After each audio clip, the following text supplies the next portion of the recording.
Hola, buenas tardes a todos. Bueno, vamos a dar comienzo al Ateneo de este mes. El Ateneo de este mes está a cargo de la Sociedad de Endocrinología y Nutrición de la provincia de Tucumán.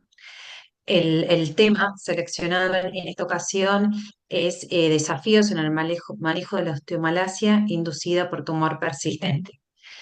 Eh, Antes de presentaros a las disertantes, les recuerdo que la inscripción se realiza a través de un link. Ya vamos a empezar a enviar también sus datos para el chat, así el chat queda libre para todas las preguntas que quieran hacer. Bueno, el caso clínico va a estar a cargo de la doctora Ana Carolina Cohen. La doctora Cohen es especialista en clínica médica y en endocrinología y es vicepresidenta de la Sociedad de Endocrinología de Tucumán. Y la discusión del caso va a estar a cargo de la doctora Giselle Mumbach, especialista en endocrinología, miembro de nuestro departamento de metabolismo fosfocálcico de FACEM y endocrinóloga en CISEM Misiones. Bueno, muy bien. Ahora ya vamos a empezar a compartir. A ver, muy bien, perfecto. ¿Se ve bien? Bien, perfecto. Buenas tardes, yo soy Carolina Cohen. Antes que nada, quería agradecerles a FACEN el espacio para la discusión de casos y también para la actualización continua. Yo voy a presentar este caso. Bueno, se trata de un paciente de 27 años, que yo lo conozco en su primera consulta en noviembre de 2018. Él refería una historia desde octubre de 2017 de dolores óseos múltiples con varias fracturas en tobillo y tibia de ambos miembros inferiores entre abril y julio de 2018. El paciente vino, así como lo ven en la foto, postrado en silla de ruedas, con una debilidad muscular generalizada. En el interín consultó a múltiples especialistas, en realidad más de 10 médicos. Como antecedente de enfermedad actual, en mayo de 2015 refiere la resección de un tumor glómico en oído derecho en Buenos Aires. Ahí la sintomatología era de síndrome vertiginoso y de hipoacusia. Posteriormente realiza controles con otorrinos en Tucumán con un supuesto diagnóstico de remisión. Sin embargo, al interrogatorio dirigido, el paciente refería ya algunos dolores osteoartromusculares previos a esa cirugía, con posterior mejoría. Al examen físico, el paciente tenía una talla acorde a objetivo genético, no presentaba ningún tipo de alteración dentaria, sí tenía una debilidad muscular severa a predominio proximal y no podía ponerse de pie. Al inicio trae estos laboratorios, podemos ver que presenta una hipofosfatemia moderada, una falosia elevada, acá con una vitamina D insuficiente, elevados marcadores de resorción ósea y una tasa de reabsorción tubular de fosfatos disminuida. El resto de sus análisis eran totalmente normales, por lo tanto tenemos acá una hipofosfatemia hiperfosfatúrica. Trae una densitometría también de noviembre de 2018, donde presentaba una densidad mineral ósea muy baja para la edad. No tenía fracturas por lo menos vertebrales, en la radiografía de columna. Así que bueno, hasta ahora tenemos una hipofosfatemia hiperfosfatúrica de inicio en edad adulta en un paciente que no tenía antecedentes de alteraciones en crecimiento, no tenía ninguna otra alteración esquelética, así que en un principio el primer diagnóstico en el que se pensó es de una probable osteomalacia inducida por tumor. Y en ese contexto, entre diciembre de 2018 y febrero de 2019 se realizó varias imágenes anatómicas, resonancia de cerebro, de peñasco, PANTAC, que eran absolutamente normales. Como imagen funcional, lo que se realizó es un PET con FDG, que era lo que teníamos en ese momento disponible en Tucumán, y no habíamos tenido ninguna localización tumoral con estos estudios. Así que se decide iniciarle el tratamiento con sales de fósforo y calcitriol, recibiendo hasta 2.700 miligramos de fósforo elemental y 2,25 microgramos día de calcitriol. Con eso podemos normalizar la fosfatemia y el paciente tiene una rápida mejoría clínica, ya podía caminar con muletas. Sin embargo, en julio de 2019, en contexto de un cuadro infeccioso con metástasis a derecha y fiebre, se hace una nueva resonancia y ahí sí ya podemos identificar el tumor en el peñasco derecho, ¿no? Que es un tumor de 28 por 15 por 29 milímetros, con alto realce y contraste.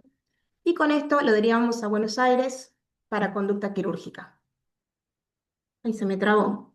No sé si, perdón, no puedo hacer la presentación, no sé por qué no. No avanza. A ver. Bien, ahí está. Perfecto. Por lo tanto, en octubre de 2019 se realiza lo que sería su segunda cirugía, si tenemos en cuenta que la primera fue esta del supuesto tumor blómico, y le realizan una mastectomía derecha con una timpanoplastía.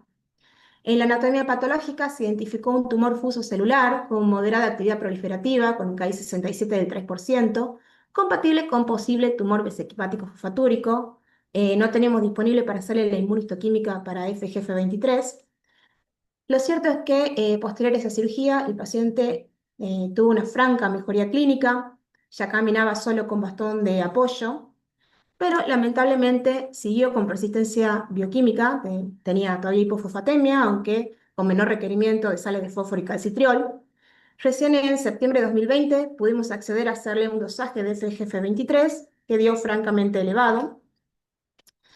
Y la persistencia tumoral la identificamos haciéndole un octoscan corporal total con SPECT-C. Acá vemos la hipercaptación de la lesión en el peñasco derecho, una lesión, digamos, muy osteolítica, y ya con el proceso que ya empieza a avanzar a la región polar basal del lóbulo temporal derecho.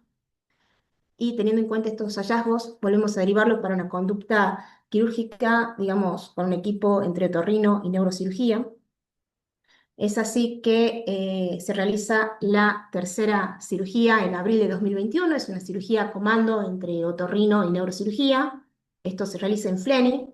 Esta es la imagen antes de la cirugía, ¿no? Acá tenemos, ¿no?, esta masa heterogénea de 28 por 28 por 46 milímetros. Y se realiza una cirugía extensa con intención curativa. Se realiza, mejor dicho, una craniotomía frontotemporal derecha y ahí se evidencia una lesión extracraneana, infiltrante, grisácea y sangrante a nivel temporal, con compromiso dural, óseo y de músculo temporal, y se realiza también un extenso shaving en la superficie craneal. La verdad que posterior a esta cirugía, el paciente tiene una espectacular mejoría clínica, ya puede caminar sin bastón, camina más de 20 cuadras, pudo volver a su actividad laboral en junio, había estado en licencia desde abril de 2018.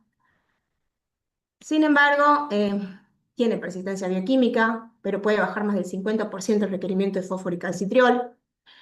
Tiene persistencia tumoral, evidenciada por un PET-CT con galio. En septiembre del 21, a los 6 meses de la cirugía, ahí tiene un volumen metabólico tumoral de 25 mililitros y un SUV de 49.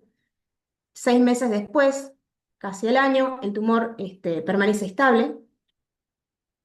Sin embargo, el paciente siempre refiere una frecuente intolerancia al tratamiento médico. La verdad que era un régimen muy complicado, 32 cápsulas por día, la adherencia era bastante difícil y en este contexto la verdad que me pareció que era un paciente ideal para iniciar tratamiento con burosumab.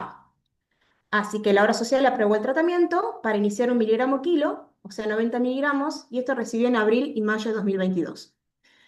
Bueno, estos son los laboratorios del año 2022. Esta es la fosfatemia que tenía con tratamiento convencional. Acá vemos que recibe 2 dosis de 1 mg/kg. Las 2 dosis son iguales porque antes teníamos que pedirlo de afuera el burosumab y pedíamos el tratamiento por 2 dosis. Acá vemos que la respuesta es subóptima y cuando queremos pedir una titulación a 1,5 mg/kg, ahí la obra social nos corta la provisión de la medicación y el paciente vuelve a tratamiento convencional. Sin embargo, hacemos la evolución de los laboratorios, vemos que a partir de octubre las fosfatemias empiezan a bajar drásticamente. E incluso titulando el tratamiento médico tampoco podemos lograr el control bioquímico. Vemos también cómo fue aumentando la falocia y simultáneamente también el paciente empezó a deteriorarse clínicamente, ¿no? Presentaba dolores en parrilla costal, en miembro inferior izquierdo, mayor debilidad. ¿Qué pasó con su masa ósea?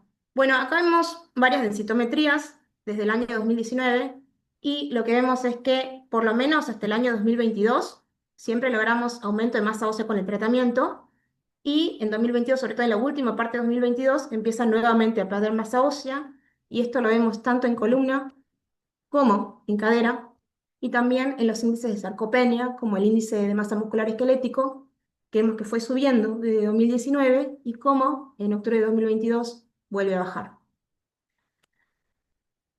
Además, en noviembre de 2022 nos agrega una fractura subtrochanteria de fémur izquierdo. En enero de 2023 podemos llegar a hacerle nuevamente un PET y acá vemos la comparación 2022 marzo con enero de 2023 y vemos que la lesión realmente ha tenido un aumento dramático de su tamaño, creció muchísimo. De hecho, hubo un aumento del volumen tumoral de 114%, con aumento de la actividad metabólica también de la lesión. Ahora presenta un SIO máximo de 66 para un previo de 42 y la lesión mide ahora 79 por 50 milímetros. Muy grande. Así que bueno, hasta ahora teníamos un paciente que en 2018 vino muy deteriorado, postrado en silla de ruedas, como después de la segunda cirugía vemos cómo mejoró, seguía estable a pesar de tener persistencia tumoral y bioquímica. En 2021 la verdad que pensamos que casi estaba curado y cómo nuevamente en 2023 vuelve a caer su calidad de vida, vuelve con dolores, vuelve a usar bastón. Acá lo vemos con las secuelas de una extensa neurocirugía, quedó con la parálisis facial y perdió totalmente la audición del oído derecho. Bueno, en este contexto nos planteamos qué hacer y hablo en plural porque el seguimiento de este paciente no lo hago yo sola, sino que lo hacemos con el grupo de osteomalacia inducida por tumor que lo lidera Billy Sancheta. Y la verdad que frente a someterlo a una cuarta cirugía, en lo que podía significar para el paciente en cuanto a secuelas, calidad de vida y que probablemente no iba a ser curativa, preferimos ir a otro enfoque y intentamos realizar la radioterapia. Hacerle radioterapia y continuar con tratamiento médico, ya sea convencional o con Burosumab. Y es así como entre marzo de 2023 y abril de 2023, el paciente recibió radioterapia intensiva modulada, recibió 30 sesiones, con un total de 60 grays en el peñasco derecho, que fue bien tolerada. Al mes de la radioterapia, el paciente presentaba estabilidad bioquímica con el tratamiento convencional. Entre junio del 23 y noviembre de 2023, mediante un amparo judicial, conseguimos que la obra social vuelva a cubrir el Burosumab, así que se empezó la titulación de nuevo desde 1 miligramo kilo hasta 1,5 miligramos kilo, que recibió en forma intermitente, como vamos a ver ahora. Estos son los laboratorios del paciente. Acá esto es un mes después de la radioterapia. Esta es su fosfatemia basal de 1,8. En realidad estaba mucho mejor que la que tenía el año pasado, que era 1,3. Empieza a recibir 1 miligramo kilo de nuevo de Burosumab. La respuesta no es buena. Cuando pedimos la titulación, la obra social nos demora 3 meses en autorizar y sin embargo la respuesta, la verdad que no fue lo esperada. Al recibir la segunda dosis de 120, yo decido agregarle off-label la mitad de la dosis del tratamiento convencional y con eso estabilizamos las fosfatemias. Pero como el control bioquímico se hizo muy difícil, la verdad es que teníamos miedo de que no hubiéramos tenido éxito con la radioterapia y que este tumor hubiera seguido creciendo. Y en diciembre de 2023 le podemos hacer un nuevo PET. Acá por suerte podemos ver que en realidad la lesión no aumentó su tamaño y de hecho, digamos, la actividad metabólica del SIB máximo ha disminuido, ahora es 48, previamente era de 66. Hicimos nuevamente la presentación con el equipo de neurocirugía y teniendo en cuenta la relativa estabilidad del tumor, la verdad que lo que se decidió es seguir tratamiento conservador y esperar a que la radioterapia siga actuando. Posteriormente, ya a fin de año, cuando le aumentamos la dosis de Burosumab a 160, la verdad que llegamos a tener un control bioquímico bastante aceptable. Así que bueno, ya este fin de año descorchábamos el champán y estábamos súper tranquilos. Pero bueno, vamos a ver qué pasó en 2024. Bueno, durante el año 2024 se siguió repitiendo esta situación que la provisión de la medicación del Burosumab fue muy irregular, recibía dosis cada 2 o 3 meses y la respuesta a la droga la verdad que no era la esperada. Le solicitamos la máxima titulación, que es 2 miligramos kilo cada 2 semanas, ya que el paciente estaba recibiendo 160 miligramos cada 15 días. En los intervalos en los cuales no recibía la droga, sí recibía tratamiento convencional y con eso, digamos, bioquímicamente estaba estable. Y en cuanto a su calidad de vida, todavía tenía dolores, pero continuaba realizando las actividades de su vida cotidiana, usando ocasionalmente el bastón también. Bueno, estos son los últimos laboratorios, en realidad desde 2024 hasta ahora, hasta agosto de 2025. Bueno, acá recibió 2 miligramos kilo, no se mantuvo la buena respuesta que hemos tenido a fin del año 2023 y vemos que solamente recibió estas dosis de Burosumab en todo el año. Cuando recibía tratamiento bioquímico, sí podíamos controlar bien las fosfatemias. pero bueno, vimos como todo el año estuvimos estas fosfatemias totalmente, mucha variabilidad, totalmente variables, y cómo le fue aumentando, ¿no? La falocia al paciente también.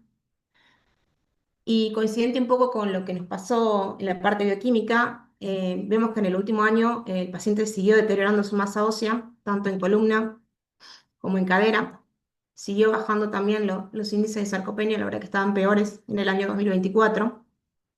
Así que bueno, hasta septiembre del año pasado teníamos un paciente que continuaba perdiendo masa ósea, que estaba sarcopénico, teníamos un control bioquímico bastante errático. Entonces, bueno, nos pusimos a pensar por qué estaba sucediendo esto, si esto estaba relacionado por ahí con el tratamiento irregular que había tenido con el Burosumab o estamos ante un nuevo avance del tumor. Y en cuanto a la primera hipótesis, teniendo en cuenta que el paciente lograba buenas fosfatemias con tratamiento convencional, decidimos dejarlo con tratamiento convencional, ir pidiendo igual la medicación por la obra social y hacer un mecanismo de acopio de medicación para después poder reiniciar cuando tengamos suficiente dosis para que no discontinúe el tratamiento. Así que bueno, acá en Argentina siempre estamos todos con el hambre, así que planteamos hacer esa estrategia y en cuanto, digamos, si el tumor creció o no, la verdad que hicimos dos resonancias en 2024, no había cambios en el tumor y planteamos hacerle un nuevo PET con galio. Bueno, esto es un poco lo que pasó, digamos, en el último tiempo. Durante 5 meses, la última parte de 2024, el paciente recibió tratamiento convencional, estuvo estable, le bajó la falocia. Luego, desde diciembre de 2024 hasta ahora, recibió en forma continua 160 miligramos de Brusumab cada 2 semanas. Em, Como no teníamos buena respuesta solo con el Brusumab, le volví a poner la mitad del tratamiento convencional. Con eso, las fosfatemias estuvieron bastante bien. La falocia se mantuvo también bastante estable, aumentó un poco ahora en agosto. En cuanto a la evaluación de la masa ósea, la verdad que vemos que en el último año, en 2025, empezó a ganar masa ósea de nuevo, tanto en columna como en cadera. Si vemos los índices de masa muscular esquelética, digamos que por primera vez desde 2021 empieza a aumentar, ¿no? En febrero, incluso en agosto ya normaliza este índice. Así que en febrero de este año le hacemos un nuevo PET y por suerte, digamos, la lesión no había experimentado cambios significativos ni en su tamaño ni tampoco en la actividad metabólica. Tiene un SUV máximo muy similar a como tenía antes. Y bueno, esta es la actualidad de nuestro paciente. Estamos en agosto de 2025. El paciente refiere que no tiene dolores. De hecho, pudo dejar todos los antiinflamatorios hace 6 meses. Eventualmente usa bastón. Y pudo retomar su vida social gracias al uso de Burosumab, ya que tenía frecuentes diarreas con el tratamiento convencional y eso le impedía la vida social. No podía salir con sus amigos. Em, y bueno, él de cierta forma para él, digamos, él considera que recuperó su autonomía con este tratamiento, y esta es una frase que él me dijo a mí en el consultorio, estoy volviendo a ser yo. Así que bueno, hasta ahora parecen ser todas buenas noticias, pensamos que venía un final feliz, hasta que en agosto hacemos un nuevo PET y lamentablemente vemos que el tumor volvió a cambiar, volvió a reactivarse, empezó a aumentar el SUV máximo de la lesión, aumentó muchísimo, ahora estamos en 75 para un previo de 46, aumentó también un poco el tamaño del tumor, tenemos un volumen tumoral de 83 para un previo de 75 y esto solo pasó en 6 meses. Así que bueno, para recapitular, digamos, vamos a tratar de resumir la historia de 10 años en una sola diapo. Recordemos que este paciente comenzó su historia en 2015, debutando con un síndrome vertiginoso, hay que hacer una primera cirugía con un supuesto diagnóstico de un tumor glómico. En el año 2017 empieza con los síntomas del tío florido, es decir, con fracturas, debilidad. En diciembre del 18 se hace el diagnóstico, recibe tratamiento convencional, tiene mejoría clínica y densitométrica. En 2019 hace su segunda cirugía, que es la mastodectomía. Tiene mejoría clínica, pero tiene persistencia tumoral con recrecimiento. En abril de 2021 hace su tercera cirugía, una cirugía extensa con intención curativa. Con eso mejora clínicamente, pero persiste el tumor. En 2022 empieza a deteriorarse nuevamente, tiene una fractura subtrocanteria, empieza nuevamente con dolores, Acá llega a recibir solamente 2 dosis de Bursumab. En el año 2023, en enero, hacemos el PET donde vemos el dramático crecimiento del tumor, 144% del aumento del volumen tumoral. Ahí decidimos tomar la conducta de la radioterapia, que recibe los 60 grays. Durante ese año hace un tratamiento irregular con Brusumab, el control bioquímico se hace difícil durante gran parte del año, el paciente pierde masa ósea. En diciembre de 2023 tiene un PET donde se evidencia estabilidad tumoral. En la última mitad de 2024, el paciente recibe solo tratamiento con sales de fósforo y calcitriol, con eso está estable bioquímicamente. A partir de diciembre hasta ahora hace un tratamiento continuo con alta dosis de Burosumab en combinación con tratamiento convencional. Con eso el paciente tiene mejoría densitométrica y clínica. En 2025, en febrero, el PET muestra estabilidad tumoral, pero a los 6 meses, ahora en agosto, el tumor, digamos, volvió a crecer y tiene un gran aumento también de la actividad metabólica tumoral. Bueno, esta es una línea de tiempo con algunas de las últimas imágenes de los PETs, una línea comparativa. Con esto me ayudó la doctora Bastianello del CEMIC. Acá vemos qué pasó con los PETs después de la última cirugía.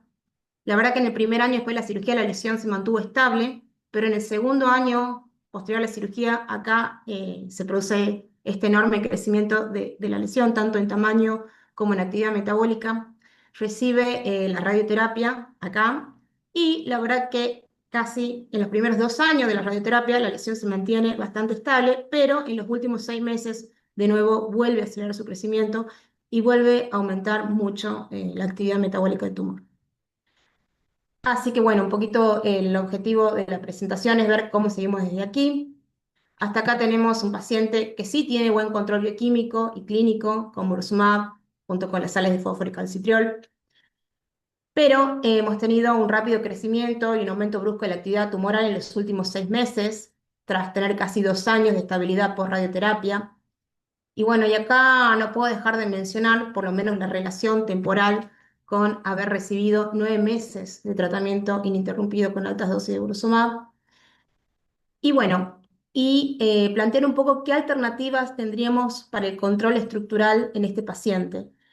Si deberíamos hacer algún tipo de debulking o citorreducción mediante cirugía, ablación por radiofrecuencia, crioablación, si sería un buen candidato para una terapia con radionucleídos, particularmente con lutecio-dotatate, teniendo en cuenta la gran captación en el PET de la lesión, tiene mucha densidad de receptores somatostatina, o si deberíamos ir a otra alternativa como el uso de inhibidores de tirosina quinasa, como el infigratinib, o si deberíamos plantear en este paciente la combinación de modalidades terapéuticas. Y lo que me quedó a mí un poco también rebotando en la cabeza es si ustedes continuarían el tratamiento con Burosumab en este paciente. Bueno, muchas gracias y ahora la dejo a Gise.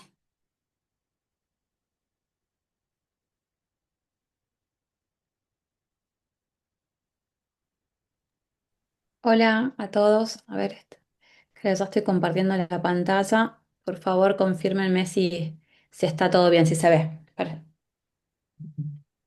¿Venimos bien? Se ve Perfecto, perfecto, Gise. Gise. Buenísimo, gracias.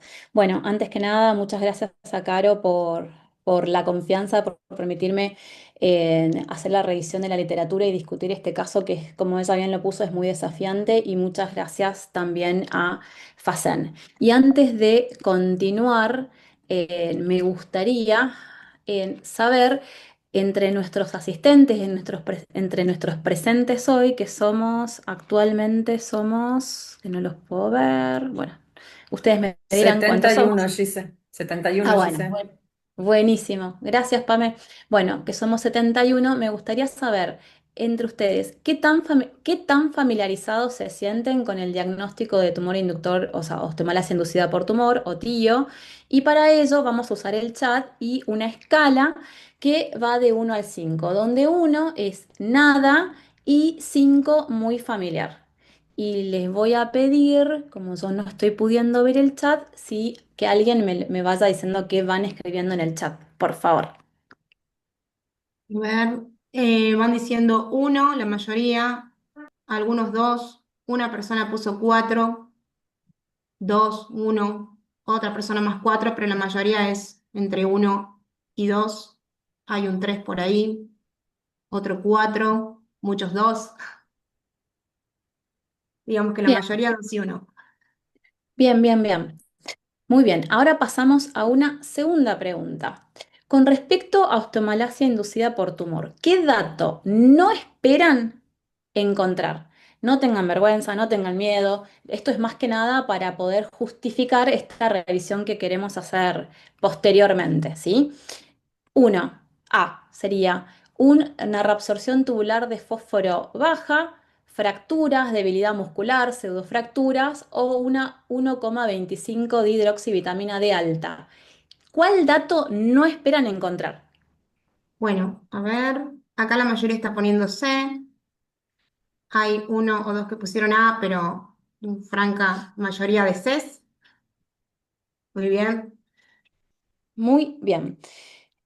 Bueno, muchas gracias a todos por sus respuestas. Bueno, actualmente vamos a proseguir y vamos a ir resolviendo varias de las preguntas que hice y las preguntas que hizo Caro. Como los objetivos de esta presentación, habíamos hablado con Caro, hacer un repaso de lo que es la generalidad del FGF 23, hacer un repaso de lo que es osteomalacia inducida por tumor, describir sobre todo los desafíos diagnósticos, más que nada los desafíos en la localización, preguntarnos y contarles en quiénes y por qué vamos a pensar persistencia o recurrencia. También debatir con ustedes cuáles opciones terapéuticas tenemos en este paciente que acaba de presentar Caro y cuáles son otros desafíos terapéuticos. Y como bonus track y para cerrar la presentación, responder con una hipótesis que nos hacemos cargo solamente Caro y yo a las preguntas con las cuales ella finalizó su presentación. Y yendo con nuestro primer objetivo, ¿qué es el FGF? Bueno, el FGF, el Fibroblast Growth Factor, es una proteína. Realmente tenemos 22 proteínas que están distribuidas en 6 familias. Esta es una proteína que tiene un amplio rango de funciones que incluyen migración, proliferación, diferenciación y supervivencia. Dentro de estas 6 familias, solamente el FGF19 tiene una función endocrina y dentro de esta familia del FGF19 encontramos al FGF23. El FGF23 es predominantemente secretado por el osteocito y para adquirir estabilización es glicosilado por la galactosaminiltransferasa. Una vez estabilizado es pasado, o sea, pasa al torrente sanguíneo hasta llegar y se une a su receptor, que es el FGFR1, en el túbulo proximal junto con su correceptor cloto para ejercer sus actividades biológicas, siendo una de las actividades biológicas disminuir la reabsorción tubular de fósforo, o sea que tiene una acción fosfatúrica. Otra de sus acciones biológicas es disminuir la activación de la 1,25, disminuyendo la acción de la 1-alfa hidroxilasa. En estadios de normalidad y en equilibrio, el FGF23 está regulado por el fósforo, por la 1,25 de hidroxivitamina D, por la PTH, por la deficiencia de hierro, la eritropoyetina y ciertos factores hipóxicos. Con respecto a qué causas tenemos o qué causas están mediadas por FGF23 que producen hipofosfatemia, tenemos causas genéticas y adquiridas, siendo lo que nos llama a hacer este Ateneo hoy, sobre todo las causas adquiridas y dando un especial énfasis a la osteomalacia inducida por tumor. Pero es muy importante recordar que entre las causas genéticas tenemos algunos síndromes como la neurofibromatosis tipo 1, la displasia fibrosa, el síndrome hipofosfatémico cutáneo, la displasia osteoglofóbica, la displasia metafisaria de Hansen. La mayoría de estas condiciones, de estas patologías, al examen físico o en la anamnesis vamos a encontrar elementos o factores que nos van a relacionar con la etiología genética. Otros Otras causas genéticas bastante frecuentes, la más frecuente de hecho es el raquitismo ligado al X, donde una buena anamnesis y antecedentes de genuvaro, talla baja, abscesos dentales nos van a llevar al diagnóstico de una causa genética, así como también puede o no puede haber antecedentes familiares. También otra causa es el raquitismo autosómico dominante, que esta es una causa mucho más rara, donde hay descrito actualmente en la literatura aproximadamente 55 casos, y todavía más raro el raquitismo autosómico recesivo, que va acompañado con un espectro clínico distinto y pero que nos lleva o que nos orienta hacia este diagnóstico. Yendo a las adquiridas, la causa adquirida más frecuente, las más frecuentes están entre la osteomalacia inducida por tumor y la infusión de hierro endovenoso, sobre todo el hierro carboximaltosa, siendo otra causa adquirida el consumo crónico de alcohol. Con respecto a la osteomalacia inducida por tumor, recordemos que estos son, como bien explicó Caro en su caso clínico, que son tumores mesenquimatosos, fosfatúricos, que son pequeños, de crecimiento lento, sin embargo, a nivel histológico presentan un alto índice mitótico y son bastante vascularizados. Lo que llama la atención en estos tipos de tumores es que tienen, acá como podemos ver en esta imagen, en la membrana expresan receptores al FGF tipo 1 y en más del 40% de los pacientes existe una fusión entre la fibronectina y el receptor del FGF, el receptor tipo 1 del FGF. Y esto nos ayudaría a explicar el por qué hay una sobreproducción de FGF23 en este tipo de tumores. Este tipo de tumores se puede encontrar tanto en tejidos óseos como en partes blandas y se pueden encontrar en cualquier parte del cuerpo, siendo muy importante revisar al paciente desde la cabeza hasta los dedos del pie. Y como yo dije, esta fusión lo que haría es nos estimularía o nos llevaría a un aumento de la activación de este receptor tipo 1 del FGF y esto nos llevaría a la sobreproducción. Sin embargo, esta no sería el único mecanismo fisiopatogénico y todavía no están dilucidados los demás mecanismos fisiopatogénicos. Con respecto a qué pasa cuando este tumor mesenquimatoso presenta una sobreproducción del FGF23, bueno, tenemos una sobreexpresión de sus acciones biológicas. Como ya dije anteriormente, el FGF23 actúa a nivel de los túbulos proximales, provocando una downregulation de los importadores sodio-fósforos, el NAPI2A, el NAPI2C, donde tenemos una disminución de la reabsorción tubular de fósforo, por ende tenemos una hiperfosfaturia, lo cual nos lleva a una hipofosfatemia.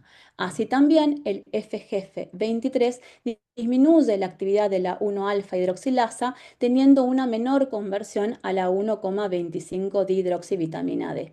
Y a su vez, aumenta el metabolismo de la vitamina D estimulando a la CYP24A1 o 24 hidroxilasa. Recordemos que la 1,25 dihidroxivitamina D actúa a nivel intestinal aumentando la absorción del fósforo. Por ende, su disminución nos llevaría o nos perpetuaría o nos cronificaría o empeoraría el estado de hipofosfatemia. Si la duración de esto se perpetúa en el tiempo, también podemos encontrar hipocalcemias relativas en estos pacientes. Estos pacientes tienen una presentación clínica dramática, como bien lo expresó y lo expuso Caro. Son pacientes que tienen mucho deterioro de la calidad de vida, se presentan con mucha discapacidad.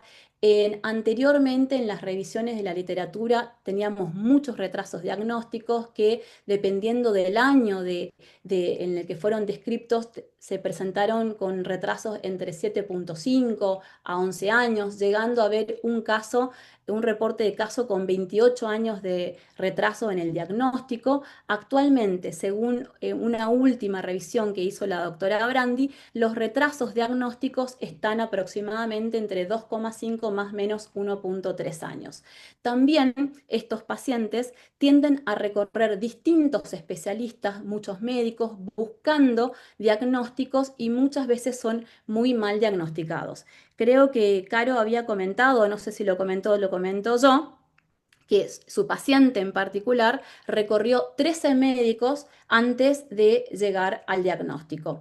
Y una de las causas que puede contribuir estos falsos diagnósticos es que solamente en un 11,1% de los casos medimos fosfatemia en una primera consulta. ¿Y qué nos puede alertar o qué podemos utilizar como checklist para decir, bueno, estoy frente a un paciente que tiene osteomalacia, estaría bueno que le pida en una primera consulta la fosfatemia? Bueno, dolor óseo, dificultad para caminar y fracturas por insuficiencia nos tiene que hacer pensar en osteomalacia, nos tiene que hacer pensar en hipofosfatemia, ya que estos tres signos y síntomas se presentan muy frecuentemente en pacientes con osteomalacia, encontrándose dolor óseo, sobre todo en los miembros inferiores, en el 99% de los casos, dificultad para caminar. Como bien lo expresó Caro, su paciente había ingresado en silla de ruedas la primera vez que ella lo vio. Esto se presenta en un 93% de los casos. Fracturas por insuficiencia, esto relacionado sobre todo a la desmineralización que tienen estos pacientes, a su osteomalacia. Pérdida de altura en un 69% de los casos, estos vinculados a fracturas vertebrales que estos pacientes tienen.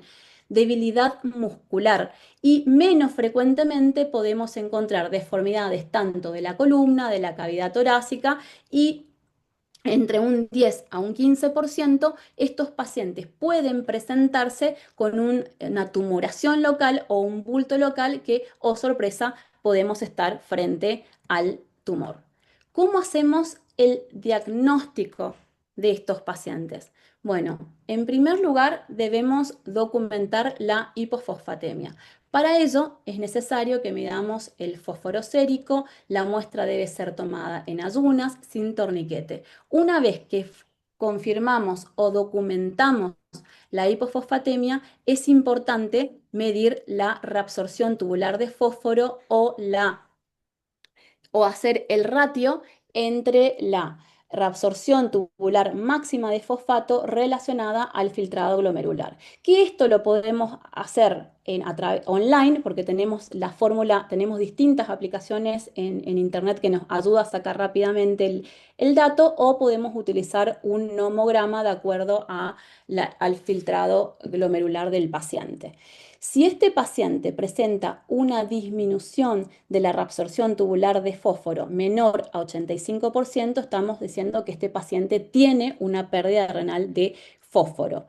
En este caso, ante esta situación, si contamos en la institución o contamos en el país con dosaje de FGF23, procedimos a medirlo. Si este FGF23 está normal, adecuadamente, inapropiadamente normal para los niveles de fósforo o alto, podemos estar ante la presencia de un tumor inductor de osteomalacia. ¿Cómo sabemos que estamos ante la presencia de un tumor inductor de osteomalacia? Primero, porque estos pacientes, si bien pueden aparecer a cualquier edad, tienen una prevalencia entre los 40 y los 45 años. Sin embargo, un paciente que tendría una osteomalacia de origen genético o va acompañado de algún cuadro sindromático, o tiene una displasia fibrosa, o tiene una neurofibromatosis, o tiene un McCune-Albright, o tiene lo que habíamos hablado antes, algún antecedente familiar. Es muy importante realizar una correcta anamnesis, en evaluar antecedentes en la infancia, genuvario, abscesos dentales, desproporciones, cómo están los miembros, antecedentes en la familia. Si nosotros decimos estamos frente a un a una osteomalacia inducida por tumor, tendremos que pasar a hacer imágenes o diagnósticos de localización, para lo cual lo ideal es comenzar por imágenes funcionales seguidas por imágenes anatómicas. Estos pacientes son bastante desafiantes en lo que es la localización y hasta un 15% de los casos podemos no localizar los tumores. Cuando estamos ante un paciente en quien no localizamos un tumor, estamos obligados a descartar lo genético o descartar alguna otra causa como un síndrome paraneoplásico tío-like o un carcinoma asociado a osteomalacia.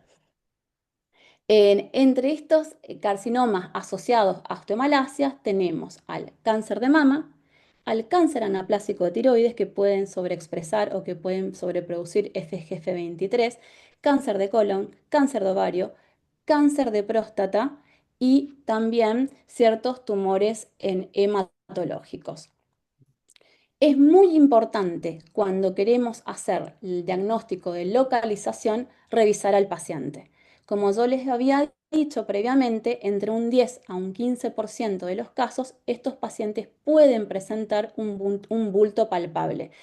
Es importante revisar al paciente desde la cabeza hasta los dedos del pie.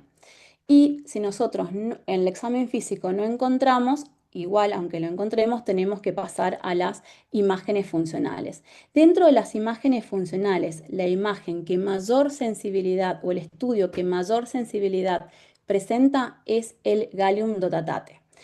Podemos realizar octroscan, podemos realizar en Dotatoc, pero recordemos, como bien dijo Caro, que estos pacientes o estos tumores sobreexpresan o expresan receptores a la somatostatina, sobre todo los receptores a la somatostatina tipo 2, que el dotatate es mucho más ávido por los receptores a la somatostatina tipo 2.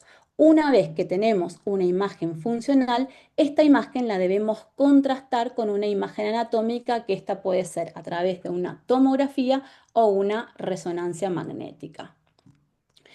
Como ya les había dicho, estos tumores pueden estar presentes en cualquier parte del cuerpo humano, pero haciendo una revisión, lo que se ha descrito más frecuentemente es una mayor prevalencia de estos tumores en las extremidades inferiores, hallándose en un 49,5%, seguido por cabeza y cuello en un 27% y siendo menos frecuentes en columna, tórax, abdomen y miembros superiores. Ahora, ¿en quiénes y por qué vamos a pensar persistencia y recurrencia? Y antes de continuar, me parece justo que definamos lo que es persistencia y recurrencia. La persistencia la tenemos cuando posterior a la cirugía el paciente continúa con osteomalacia, ya sea con signos y síntomas, hipofosfatemia, hiperfosfaturia, dentro de los 6 meses posteriores a la cirugía. En la prevalencia o la frecuencia en la cual encontramos persistencia, de acuerdo a las distintas revisiones, van entre 11,3% a 26%. Y hablamos de recurrencia cuando el paciente vuelve a presentar signos y síntomas y el diagnóstico de osteomalacia posterior a los 6 meses de la cirugía.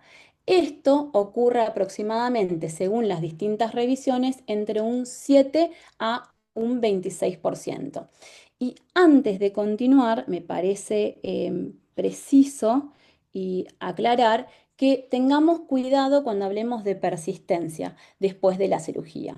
Recordemos que después de la cirugía el paciente tarda más o menos 5 días en normalizar la fosfatemia, pero que en algunos casos puede tardar hasta 14 días.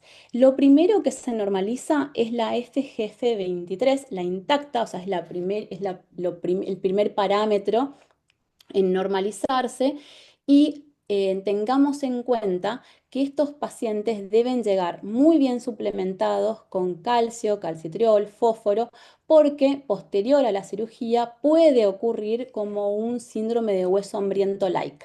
Y estos pacientes presentar en el postquirúrgico, si no estaban bien tratados o suplementados, hipocalcemia, hipofosfatemia, hipomagnesemia. Ahora sí, yo voy admitiendo al mismo tiempo personas, disculpen. Ahora, ¿qué factores me van a ayudar a predecir persistencia? Sobre todo, y el más importante, es el compromiso óseo. Se ha observado en las distintas revisiones que 37% de los pacientes que tienen compromiso óseo, sobre todo vertebral y de cabeza, van a presentar persistencia. 20% de los pacientes que tienen localización en cuello. Y también se asoció significativamente a persistencia pacientes del género femenino y con niveles preoperatorios de FGF23 elevados y niveles más bajos de fósforo sérico. Con respecto a recurrencia, se ha visto que aquellos pacientes que presentan compromiso óseo se asociaron significativamente y se vio en un aproximadamente 45% recurrencia. Aquellos pacientes que fueron diagnosticados como osteomalasias inducidas por tumor malignos, que esto se ve solamente hasta en un 3.3% de los casos. Pacientes en quienes existió compromiso de los márgenes de resección o se realizó curetaje del hueso sin una buena resección. Pacientes que tengan un mayor retraso en el diagnóstico, sobre todo si este retraso es igual o mayor a 7.5 a 10 años.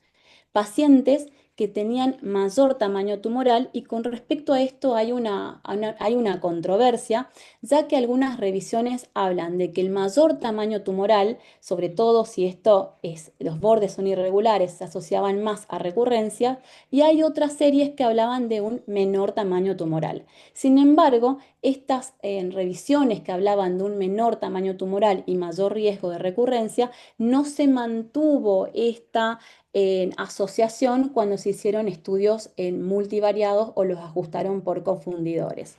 Con respecto a otro factor que también se asoció con mayor riesgo de recurrencia, son mayores valores preoperatorios de FGF23. Y siguiendo con nuestros objetivos, hablemos un poco y debatamos entre todos sobre qué desafíos terapéuticos y qué opciones tenemos en este paciente. Bueno, lo primero y el mejor tratamiento para estos pacientes es la cirugía. Si el tumor puede resecarse con amplios márgenes, la cirugía es curativa. Esto es muy importante. Recordemos que en las series grandes, más del 85% de las veces podemos localizar el tumor. Si este tumor es localizado, el 90% de los tumores localizados se resecan con éxito. Es muy importante que estos márgenes con los cuales vamos a resecar sean amplios márgenes. Recordemos que estos tumores mesenquimatosos no están encapsulados y tienen un comportamiento infiltrativo. Como ya había dicho también, recordemos que lo primero tras la cirugía, lo primero en normalizarse o lo primero en disminuir es el FGF23, que el fosfato sérico puede tardar entre 5 a 14 días en normalizarse y que la mineralización ósea o la mejoría en la densidad mineral ósea la podemos ver recién en 12 meses. En aquellos pacientes que no tienen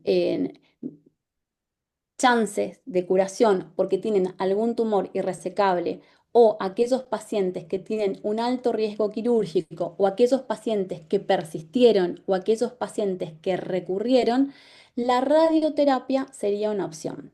Sin embargo, la radioterapia solamente nos va a, de acuerdo a los pequeños reportes de casos y serie de casos que fueron publicados, la radioterapia solo nos va a ayudar a lograr un control local y en algunos casos basándome en los reportes de casos publicados, mejoría bioquímica. Pero esto es lento y la verdad es que lo que está publicado, el seguimiento de estos pacientes fue bastante limitado.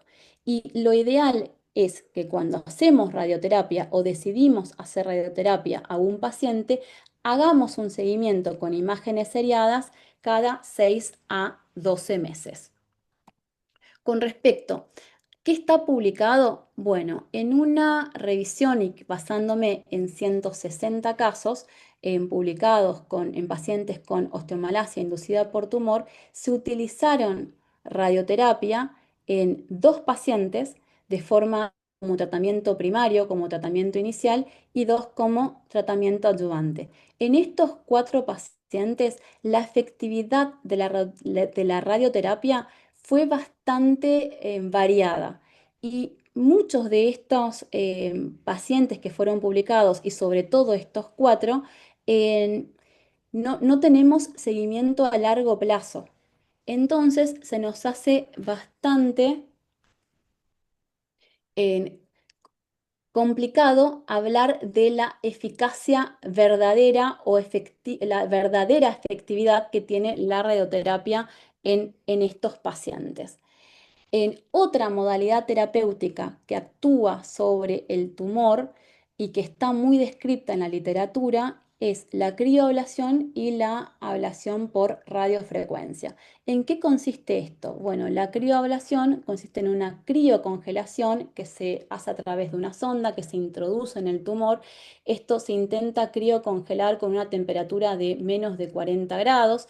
Esto por lo menos haciendo la revisión bibliográfica, lo encontramos en distintos reportes de casos. Se indica cuando el tumor está localizado pero no es resecable o el paciente es de un alto riesgo quirúrgico. Se puede utilizar en pacientes que tengan tumores tan pequeños como 8 por 4 milímetros hasta tumores iguales o mayores a 2 centímetros. Recordamos que estos tumores pueden ser hipervascularizados. Cuando tenemos un tumor igual o mayor a 2 centímetros hipervascularizado, tenemos que considerar junto con el médico tratante, hacer la embolización 24 horas antes. ¿Y cómo se hace o en qué consiste la crioablación? Bueno, primero debemos localizar al tumor. Si es necesario, esto se tiene que confirmar con un muestreo venoso con dosaje de FGF23 intacto.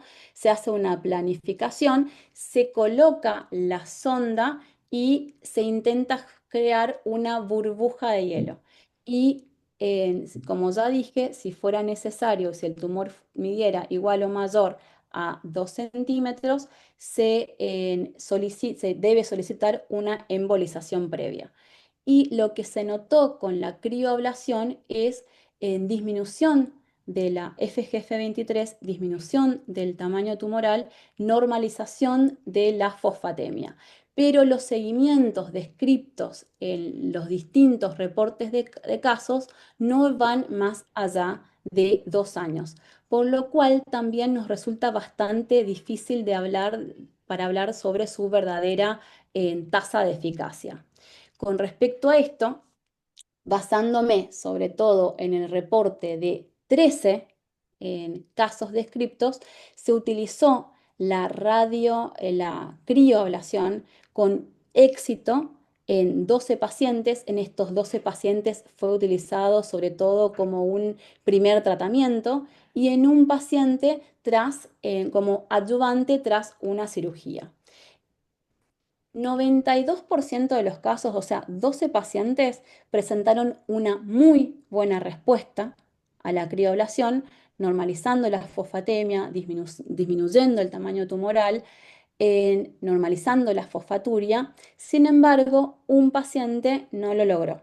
Y lo que hipotetizaron los autores de este caso fue que en ese caso no se habría logrado porque estaban ante la presencia de un tumor grande que medía entre 5,5 por 6,5 centímetros, que presentaba márgenes irregulares, loculaciones, y que esto pudo haber dificultado colocar la aguja y lograr una ablación uniforme. Por ende, tumores grandes y con márgenes irregulares y con loculaciones no serían los candidatos ideales por esto mismo a recibir la crioablación. Con respecto a la ablación por radiofrecuencia, está descrito también en distintos pacientes, en la literatura, en distintos pacientes con osteomalacia inducida por tumor, con bastante buena respuesta o al menos estabilidad de el tumoral y estabilidad bioquímica y clínica. Sin embargo, que es algo que lo estábamos hablando con Carolina, lo que nosotras habíamos encontrado, por lo menos en la revisión que hicimos, es que tanto la crioablación como la ablación por radiofrecuencia no la encontramos en ninguna realizada en pacientes que tuvieran alguna afectación craneal o en el peñasco, como es el caso de su paciente. Sí encontramos estos procedimientos en tumores de miembros inferiores, en tumores isquiales, en lo que es costal. En la literatura, lo que sí encontramos respecto a la ablación por radiofrecuencia en otro tipo de tumor que implicaba cráneo fue en un tumor, en una recidiva de un tumor infratemporal, de fosa infratemporal, donde acá podemos notar que se colocó la sonda, se comenzó a dar calor y en la imagen siguiente, en la imagen de la derecha, podemos notar cómo hay una desintegración del tumor.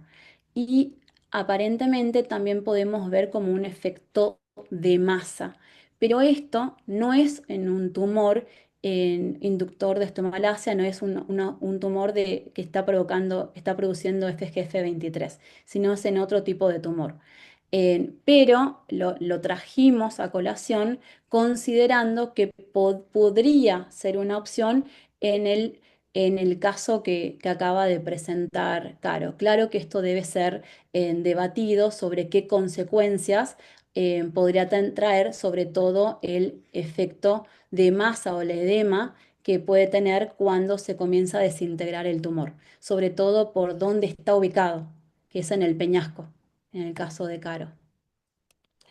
Ahora, resumiendo lo que fuimos hablando hasta ahora con respecto al tratamiento y el efecto que pueden tener estos tratamientos sobre el fósforo sérico, lo que más rápidamente mejora el fósforo es la cirugía, seguido por la crioablación y de una manera mucho más lenta y un poco menos eficaz, la radioterapia.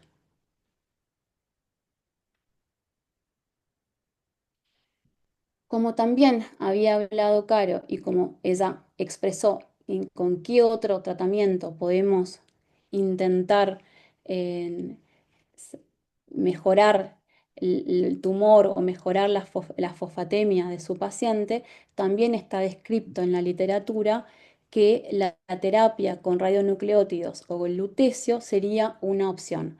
Como ya dije anteriormente yo y como también lo dijo Caro, estos tumores expresan en receptores de somatostatina. En los primeros reportes de casos, en algún momento se intentó utilizar análogos de somatostatina para tratar a estos pacientes. Algunos reportes de casos hablaron de estabilidad, pero los posteriores reportes mostraron que no era tan efectivo. Sin embargo, como expresan receptores de somatostatina, distintos autores han realizado tratamientos con lutecio, encontrando estos tratamientos se hacen con dosis fraccionadas, pero lo que se encontraron fue con estabilidad de las lesiones tumorales y estabilidad clínica y bioquímica de los pacientes. Lo que se encontró, sobre todo en una revisión de 13 pacientes, fue que el lutecio logró una tasa de control de enfermedad en un 69,2% a los 6 meses, pero que esto disminuía a un 45,5% a los 12 meses. con respecto a las dosis total administradas de lutecios, estas pueden ir dependiendo, esto lo decide el médico nuclear, pero estas pueden ir dependiendo del tamaño tumoral entre 200 milicuríes a 800 milicuríes, notándose que en la literatura la mayor cantidad de pacientes se les administró una dosis de 600 milicuríes. Pero hasta ahora parecía prometedor. Sin embargo, cuando nosotros vamos viendo esto, sobre todo basándome en el reporte de un solo paciente, notamos que cómo se comportaba, cómo fue la respuesta metabólica a los 3 meses del lutecio respecto al basal, tomando al galio-dotatate, el submax del galio-dotatate y el submax del 18-FDG, notamos que disminuía solo un 29,6% respecto al basal, el submax con galio-dotatate y 24,1% con el 18-FDG. Y en el año 2019, la doctora Harley, que realizó un seguimiento más prolongado a los pacientes que estaban con lutecio, publicó esto, lo llevó como un trabajo al ACMR, donde ella propone o comenta su experiencia con el lutecio, diciendo que aparentemente y de acuerdo a su experiencia sería inefectivo, ya que no había logrado el control en 6 de sus pacientes cuando estos eran seguidos a largo plazo. Entonces ella nominó a su trabajo como que el lutecio aparentemente sería inefectivo como terapia para pacientes con osteomalacia inducida por tumor, lo cual también me parece bastante radical y creería que se necesitan mucho más estudios y mucho más pacientes para poder llegar a una verdadera conclusión al respecto. Y otra modalidad terapéutica que está descripta son los inhibidores de la tirosina quinasa o los inhibidores de los receptores FGF que van del 1 al 3, sobre todo el infigratinib. Recordemos que estos pacientes presentaban una fusión, el 40% de estos pacientes presentaban una fusión entre la fibronectina y el receptor del FGF. Y esto justamente sería algo que le proporcionaría efectividad y una mejor acción al infigratinib. Y se ha notado en los distintos reportes de casos donde se utilizó infigratinib, sobre todo en pacientes con enfermedad avanzada o con metástasis, que el infigratinib normalizaba la fosfatemia, lograba disminuir la FGF23 intacta, lograba normalizar la 1,25 de hidroxivitamina D y se había notado que tenía un efecto sobre la masa tumoral, disminuyéndola, así como también sobre las metástasis, disminuyendo el tamaño de las metástasis. Sin embargo, como una limitante de este tratamiento son los efectos adversos, se había observado distintos efectos adversos oculares serios como la queratopatía, lo cual llevaba a la suspensión de la droga. Y tras la suspensión de la droga era como volver al punto cero, volver a lo basal. Y otra limitante de este tratamiento es que como su mecanismo de acción sobre todo se basa, o su eficacia se basa en presentar la fusión, lo ideal o lo apropiado sería realizar el estudio en el tumor para saber, un estudio molecular, para saber si realmente este paciente cuenta o no con la fusión. Y esto podría ser una limitante para su uso. Y algo que me pareció bastante novedoso y lo quise compartir con ustedes es que fue lo que notaron con el infigratinib, que habían notado que aquellos pacientes que presentaban la fusión tenían una menor tenían una menor proliferación, o sea, tenían un efecto antiangiogénico, tenían una mayor proliferación. Sin embargo, a estos pacientes, cuando se le daba el infigratinib, ocurría como una transformación metaplásica hacia hueso laminar. O sea, que el infigratinib podría tener una acción osteogénica o de inducción ósea. Y eso me pareció bastante novedoso y lo quise compartir. Con respecto a tratamientos médicos en pacientes que tienen tumores irresecables o que no encontramos el tumor, lo que está indicado, bueno, es el tratamiento médico, primero tratamiento convencional con calcitriol, sales de fósforo. Hay que estar muy atentos a que estos pacientes estén bien suplementados también con calcio, con vitamina D. Recordar que una complicación del tratamiento puede ser la hipercalciuria, puede ser la nefrocalcinosis. Otro tratamiento médico, sobre todo utilizado en pacientes cuando tienen, para poder frenar un poco la hiperfosfaturia y en aquellos pacientes que tienen hiperparatiroidismo secundario o terciario, también es una consecuencia del tratamiento médico, es el Cinacalcet. Y, hola, Sí, ¿apareció una pregunta? ¿O escuché un...? No. no vi nada yo en el chat, ¿eh? No, no, eso porque alguien habló.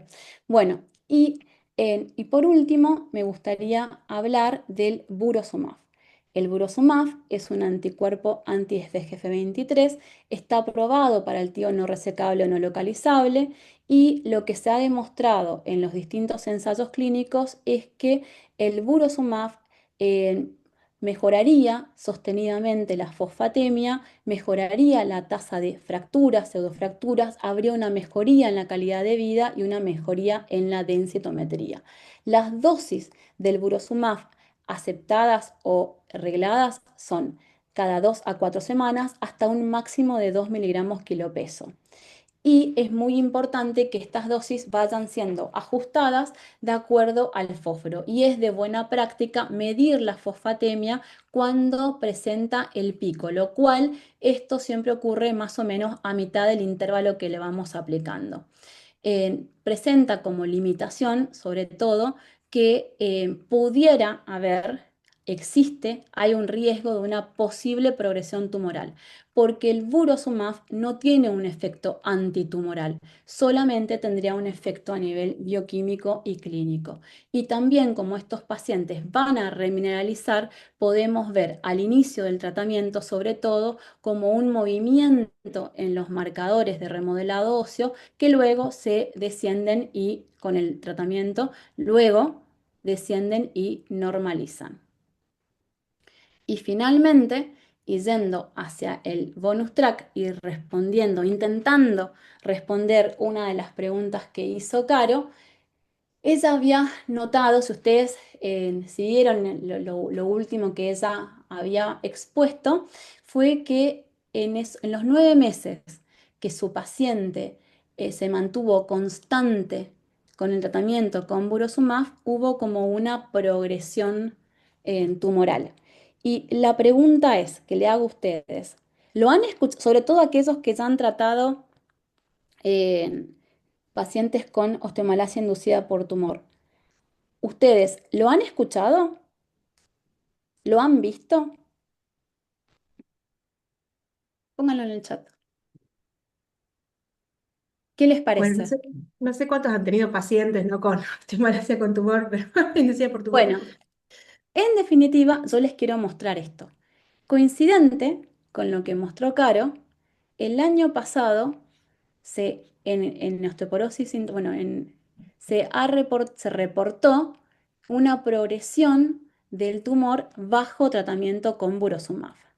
Este paciente en particular presentaba un tumor acá en lo que es el fémur y había ido a una consulta para seguimiento con un centro de referencia a Estados Unidos.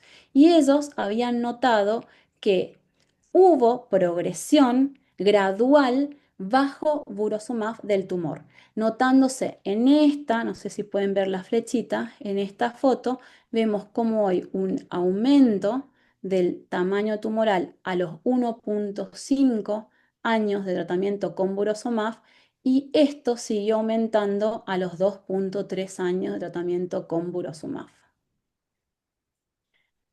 ¿Y qué más dice la literatura al respecto?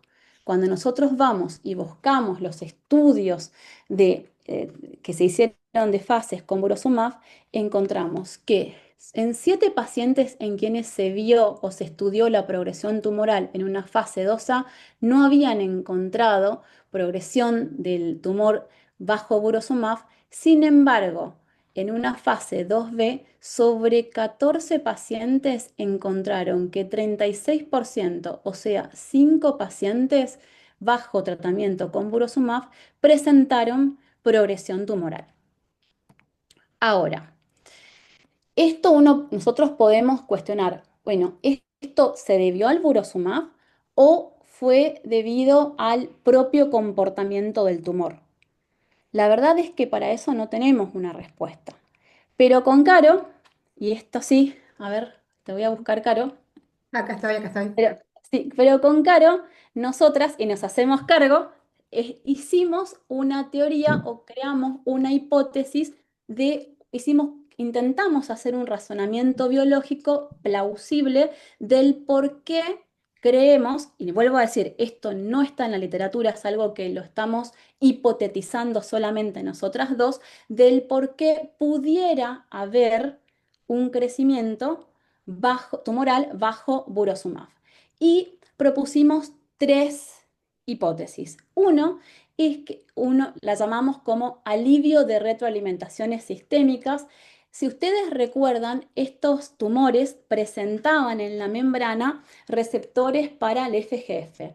Entonces, nosotras pensamos que si nosotros frenamos, o frenamos o anulamos con el anticuerpo monoclonal al FGF23, estamos probablemente quitando algún freno indirecto sobre la proliferación celular, que esto puede ser sensible al entorno. O sea, ¿qué estamos diciendo en otras palabras? Que este mismo FGF23 que está produciendo el tumor podría tener cierta regulación sobre el tumor. Y si nosotros quitamos ese freno, podríamos estar disparando o que el tumor quiera compensarse con una mayor producción tumoral o una mayor producción de FGF23. Otra teoría que proponemos, vuelvo a decir, esto son hipótesis nuestras nada más, es un desacople. Y como tercera hipótesis también proponemos una selección clonal bajo presión terapéutica. ¿Por qué?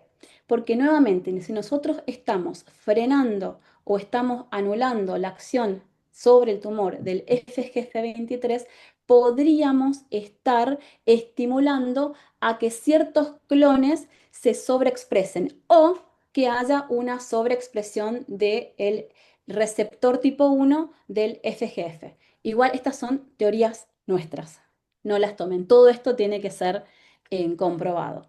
Pero consideramos esto, lo de la plausibilidad. Sí nos interesa que ustedes se queden con esto, lo que sí y lo que no podemos afirmar. No hay evidencia concluyente de que el burosumab cause crecimiento tumoral. Sí, y esto está descrito, hay casos con progresión del tumor con burosumab. Y esto, bueno, sabemos que el burosumab no tiene una acción antitumoral.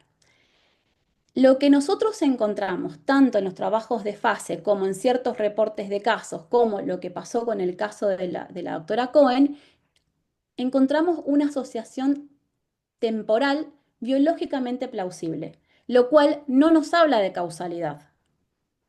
Y lo que sí sabemos es que no sabemos, es que no sabemos el efecto real que tienen el FGF23 y el anti-FGF23 sobre la biología tumoral. Y Finalmente, y para concluir, me gustaría comentarles que nosotras aprendimos haciendo esta revisión o discutiendo y viendo este caso. Uno, que la radioterapia, la radiofrecuencia, la crioablación presentan eficacia variable y que los seguimientos a largo plazo todavía, sobre todo basándonos en lo que está reportado en la literatura, es limitado. Que el lutecio, lamentablemente, en 6 pacientes no logró remisión sostenida. Que estos pacientes requieren una monitorización estrecha, que es muy importante reevaluar a estos tumores y si la resección en una reevaluación fuera posible, hay que hacerla. Se vio que una segunda cirugía, en el caso de Caro ya sería una tercera o cuarta, pero se vio que una segunda cirugía en un 75% de los casos puede ser efectiva. Y como tercera cosa que aprendimos, cuarta, es que el Burosumab corregiría lo que es el metabolismo, pero no tiene, y esto es muy importante tenerlo en cuenta, no tiene una acción antitumoral, por ende es necesario realizar imágenes a estos pacientes y hacer una comparación pre versus post. Y con respecto a lo de al caso clínico de Caro, que creo que lo podemos decir las dos, nosotras hemos hablado y comentado que lo ideal para este paciente es que se discuta en un comité de tumores, en un comité oncológico, donde nosotras queremos proponer, en lo que había dicho Caro, un nuevo debulking y alguna terapia combinada, ya sea con lutecio, crío o radioablación, pero para nosotros es muy importante esto, debatirlo con un equipo multidisciplinario donde esté el cirujano, oncólogos y médicos nucleares. Y sin más, Bien. vuelvo, dejo de compartir y vuelvo al grupo. Gracias, Gise. Súper completa la revisión, muy claro todo. Tal cual es un paciente que, bueno, siempre lo venimos tratando, ¿no? En forma interdisciplinaria. Es un paciente en el cual no vamos a buscar la remisión porque nunca va a alcanzar la remisión, pero lo que queremos dentro de todo es estabilizarlo, que esa lesión esté estable y darle un poquito más de vuelo, ¿no? Porque es un paciente joven, ahora tiene 34 años. Así que queremos prolongarle un poco la sobrevida y que también esa sobrevida también conserve cierta calidad de vida. Es así. De lo que vos habías revisado, bueno, hay que tener en cuenta, ¿no?, que este tumor tiene un poco más de 8 centímetros, el lugar donde está situado, que lo sé súper complicado. Con el debulking, vos habías dicho, ¿no? Crioablación, tumores grandes, complicado, ¿no? Más de 6 centímetros, súper complicado, margen Por eso es irregular, como eso es que todo lo que también es tiene él. importante hablar con el neurocirujano y ver qué más podemos hacer o cómo podemos reducir el tamaño tumoral. La verdad es que esto tenemos que discutirlo de manera multidisciplinaria y volverlo a hablar Así con el es. cirujano y ver qué implicancias también tiene el antecedente de la radioterapia sobre este paciente en lo que va a Por ser supuesto. una futura, un futuro de Bulke, una futura citorreducción.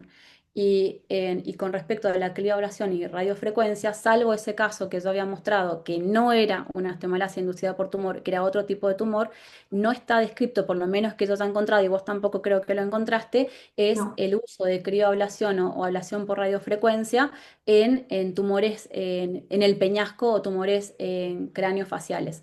Pero esto no implica que no se pueda hacer. Pero es muy importante debatirlo en un comité de tumores, en un comité oncológico, de manera multidisciplinaria y replantearlo de si no podemos reducir.